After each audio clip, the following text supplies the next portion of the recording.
Après avoir essayé la version classique et en attendant éventuellement d'essayer la Quadrifoglio Verde, ici je vous présente la nouvelle Giulia Veloce, 2 litres essence qui développe donc 280 chevaux. En première mondiale à Paris.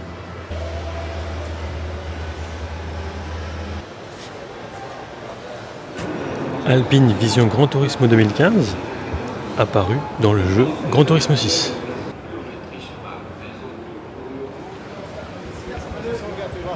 V8, 4 litres, 585 chevaux.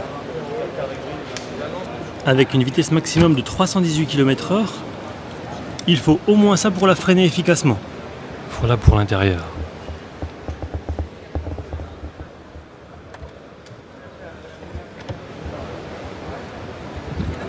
La poignée est éteinte.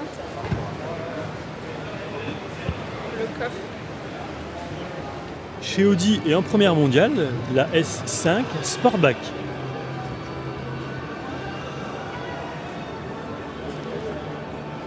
À bord de la S5 Sportback.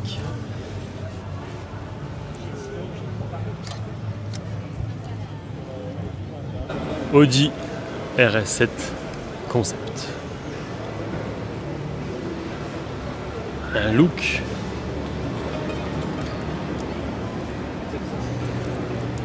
et des couleurs, franchement, vraiment pas mal. Très sportif. Audi S8 Plus, équipé également d'un V8 turbo.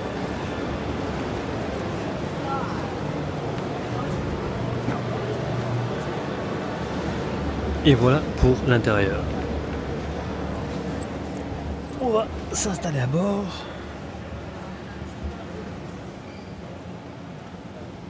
Comme toujours chez Audi, ça respire la qualité et le détail. Avec des sièges qui enveloppent et maintiennent extrêmement bien.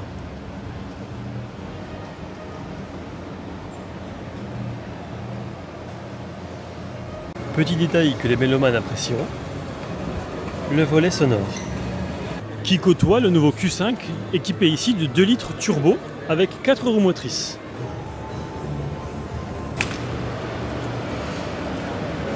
Voilà le moulin de la nouvelle RS3.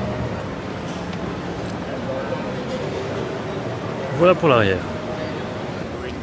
V8 turbo pour cet Audi SQ7 TDI.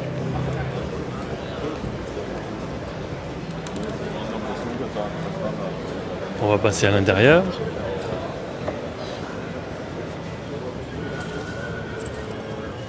Les gens normalement ils peuvent arriver à partir de 14h, donc ça veut dire que c'est un peu délicat. Bah ouais, moi j'aurais dit à partir de 14h. En toute discrétion, à l'abri des regards, l'Audi R8 V10 Plus.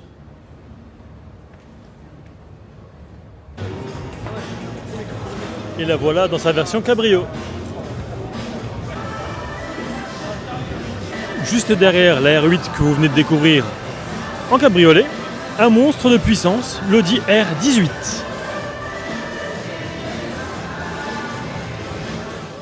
Avec notamment 16 titres mondiaux, Citroën présente la C3 WRC.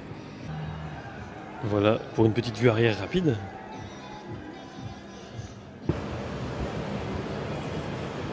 Citroën présente ici sa nouvelle C3 et je vous invite à monter à bord.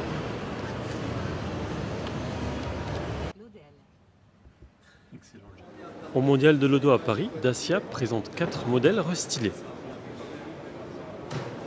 La M2 que vous voyez ici, c'est le safety car pour les courses de MotoGP.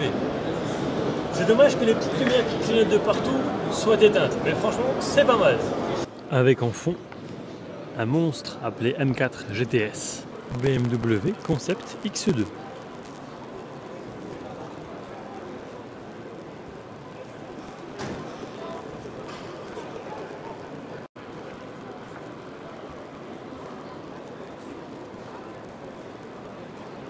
Assez original. The Canon 1 Kaila 9 hours. in 65 and 66.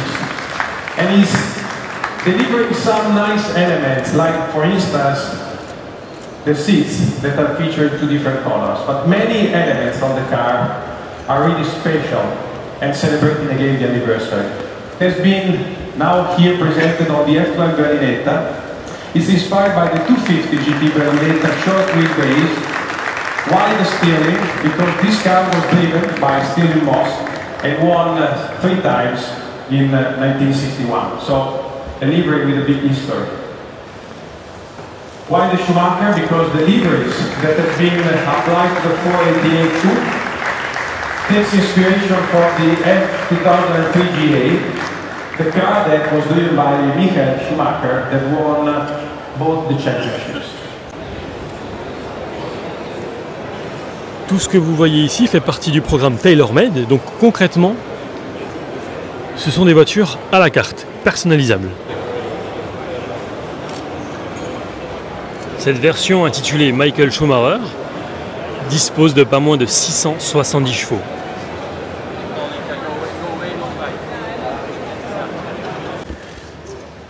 Signore e signori, del GTC4 Lusso T. Voilà la nouvelle arrivante avec son V8.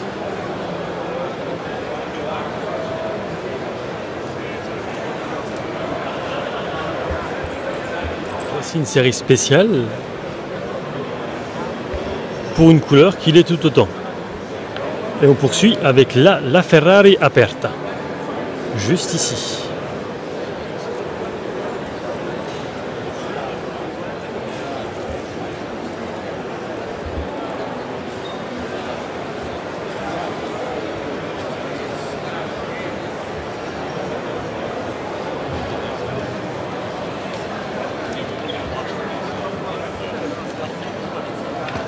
Évidemment, automoto.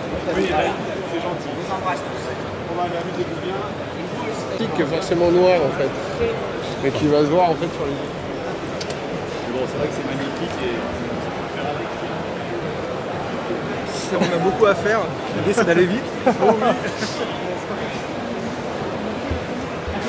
Les entrailles de la bête.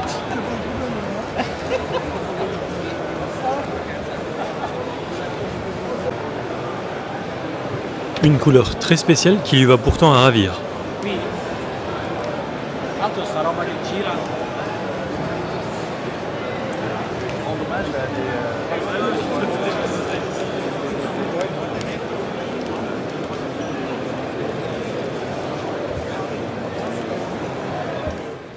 Chez Honda, je vous présente la nouvelle Civic, ainsi que sa version sportive, la R.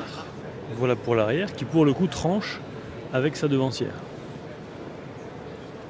Le prototype de cette version étant évidemment bien plus sportif que la version classique. Un très très joli jouet.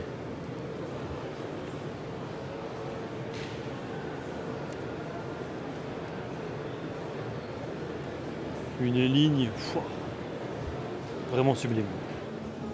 Après la Ioniq déclinée en plusieurs motorisations, que nous avons déjà vu sur Testcars, que vous avez déjà vu, je vais vous montrer la nouvelle i30.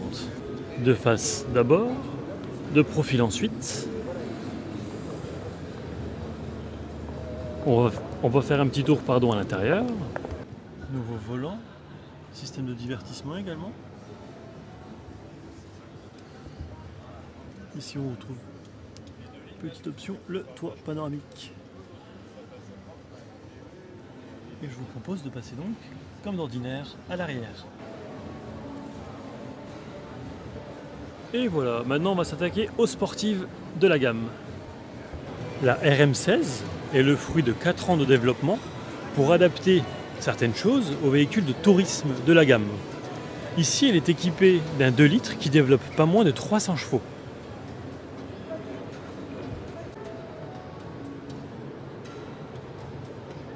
L'arrière faisant penser un petit peu au Veloster Turbo. Infiniti Q60S, 3 litres turbo, 4 roues motrices, V6 qui développe pas moins de 405 chevaux. Avec une ligne coupée juste magnifique. Elle est juste magnifique. Concept Infiniti, QX Sport Inspiration.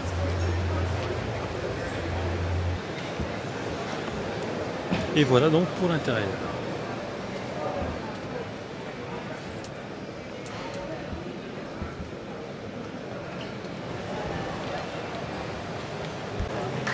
Pas mal.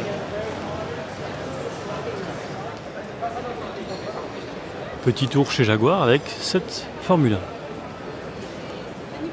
Oui, le mec qui s'en va avec.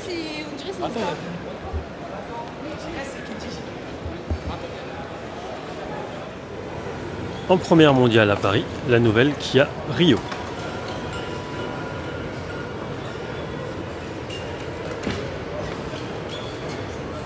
Et voilà pour l'arrière. Land Rover présente ici le tout nouveau Discovery.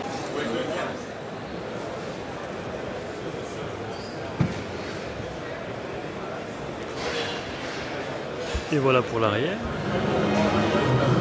Lexus UX Concept.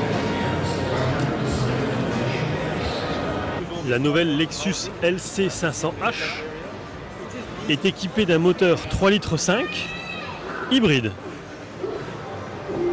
Avec une ligne, comme souvent chez eux, pour le moins tendue.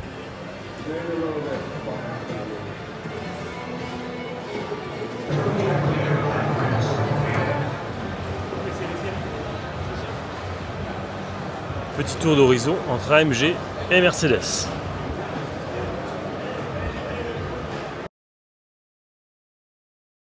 Voilà pour l'arrière de cette génération EQ. 442 chevaux pour ce nouveau GLE plug-in hybride, dont plus d'une centaine en électrique. Vision Mercedes Maybach 6.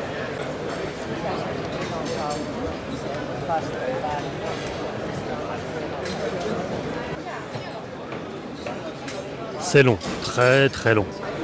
Et voilà pour l'arrière.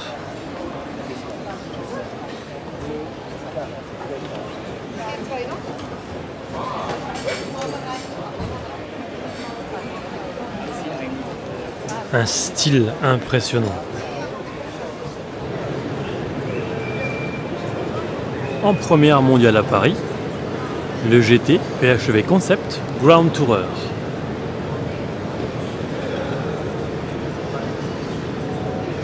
Vous, je ne sais pas. Perso, j'adore. Voilà pour le côté. Un intérieur résolument futuriste.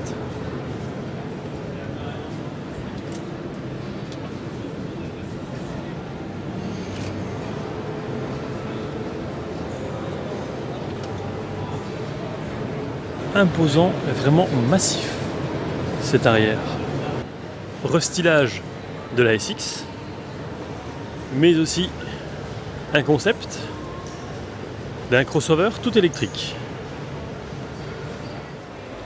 La nouvelle Nissan Micra de 5e génération tranche clairement avec sa devancière, un look beaucoup plus moderne, des équipements qui le sont tout autant, avec notamment la caméra 360 degrés ou encore l'alerte de franchissement de ligne. Petit tour par l'intérieur. Pas mal de commandes sur le volant. Et je vous propose de voir un petit peu l'arrière.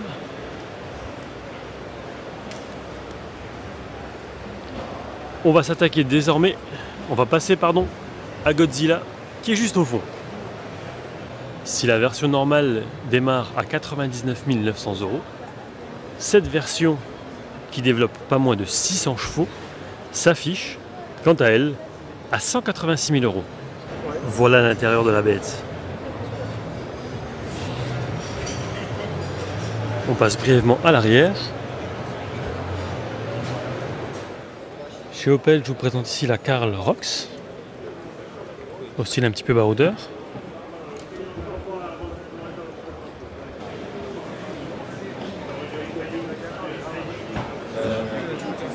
Nouvelle Opel Ampera, avec des représentants Ah oui, comme ça, en jaune.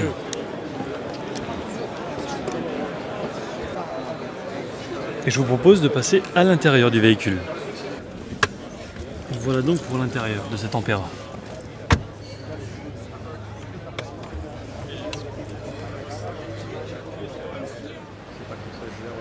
Chez Peugeot, l'une des grandes nouveautés, c'est la 3008, que vous allez découvrir ultérieurement lors d'essais.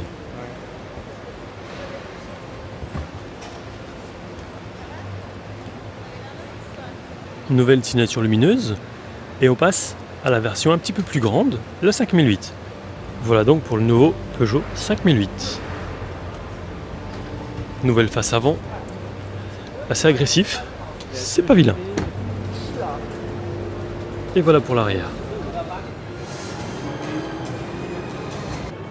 Présente sur le stand Porsche la nouvelle Panamera, ici en version 4S diesel, équipée de la boîte PDK à 8 rapports. Prix de l'engin, 168 000 €. Je vous propose de découvrir l'intérieur. L'intérieur donc de la nouvelle Panamera.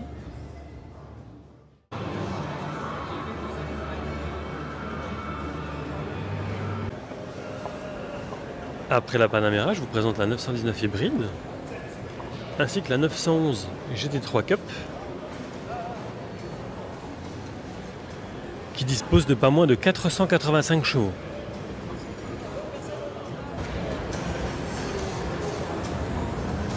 Sensibilité, passion et artisanat pour cette Porsche 911 Turbo S, qui développe pas moins de 580 chevaux.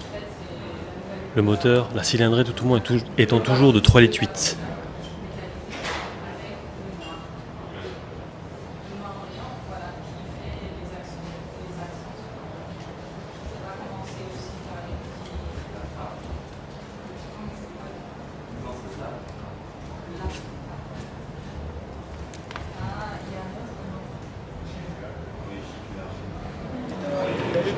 Renault présente ici le concept Trésor.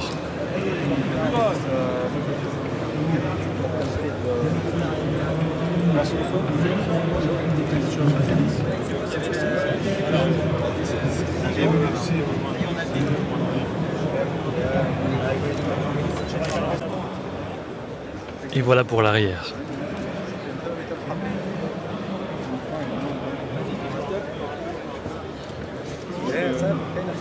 La nouvelle Mégane, vous la connaissiez puisqu'elle était déjà à l'essai sur Descars. Ici, je vous présente la version berline. Et ici, la version break. La Zoé est toujours bien présente, avec une autonomie relevée de 400 km théorique. Après la Twingo classique, je vous présente la Twingo GT, qui développe 110 chevaux, pour une vitesse maximum de 182 km/h. Deux petits tuyaux d'échappement à l'arrière, badgé Renault Sport, GT. Avec derrière moi la Renault Zoé. Nouveau Renault Scénic.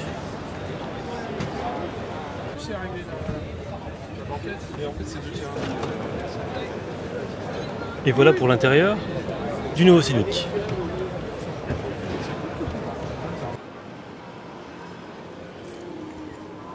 Une fois n'est pas coutume, on va commencer par l'arrière du nouveau Koleos. On poursuit avec la ligne latérale pour terminer par l'avant.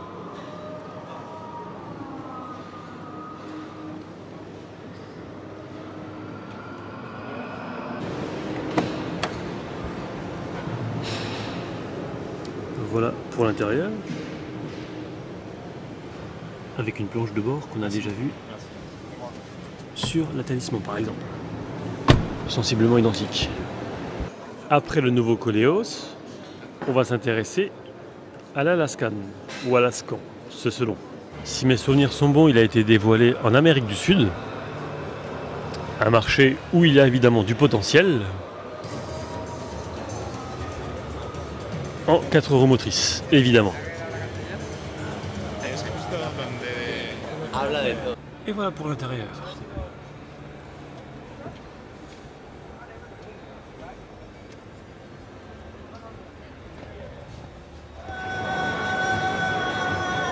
Seat ATK Experience.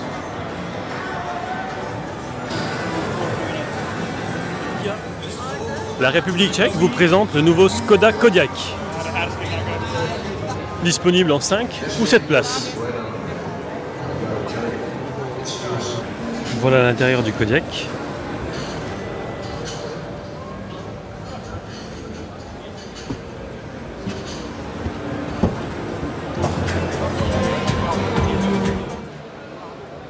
Chez Smart, on aime les séries spéciales. Très spéciales même. Je vous propose rapidement de faire un petit tour à l'intérieur.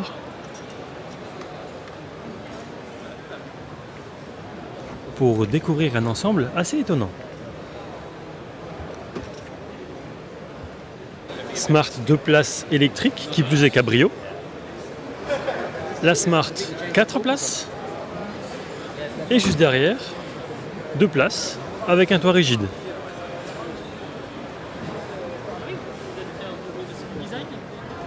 Nouvelle Toyota GT86.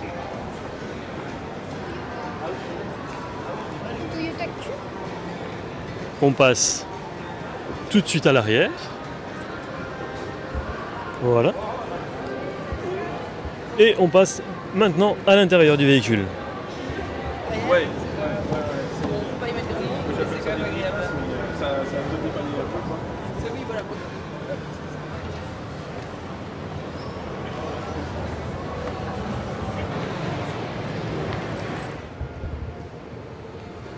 Alpine, Porsche, Jaguar, Ferrari,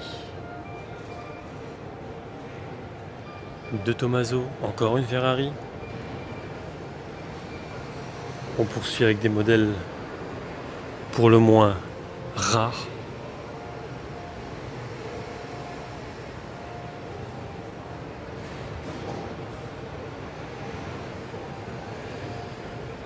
Et je voudrais vous montrer quelque chose que je n'ai vu qu'au musée Lamborghini à Sant'Agata Bolognese en Italie. Une Countach.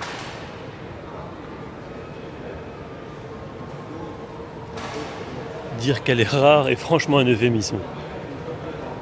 Parce que ça suppose la conjonction d'un ensemble. On poursuit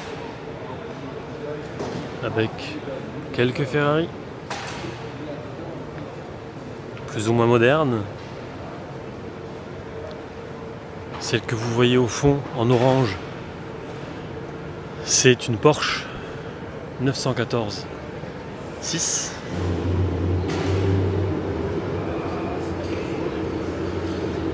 Voilà pour le petit tour d'horizon. On termine avec une Shelby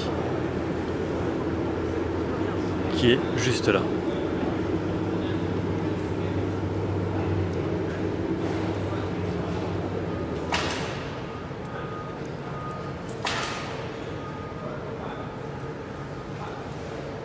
Voilà pour le museau. Dans un autre style, la Peugeot 403 Cabriolet de 1961, véhicule de Peter Falk. Citroën DS20 Palace de 73 utilisé dans le Mentalist. Et ici, une Facel Vega Facilia F2B de 62 utilisée dans OSS 117, le Caire Nid d'Espion, sorti en 2006.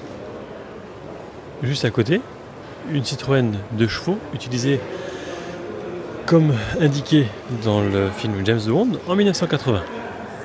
Et juste à côté, l'Aston Martin DB10 et DBS plus loin, qui a servi, et plus que bien servi d'ailleurs.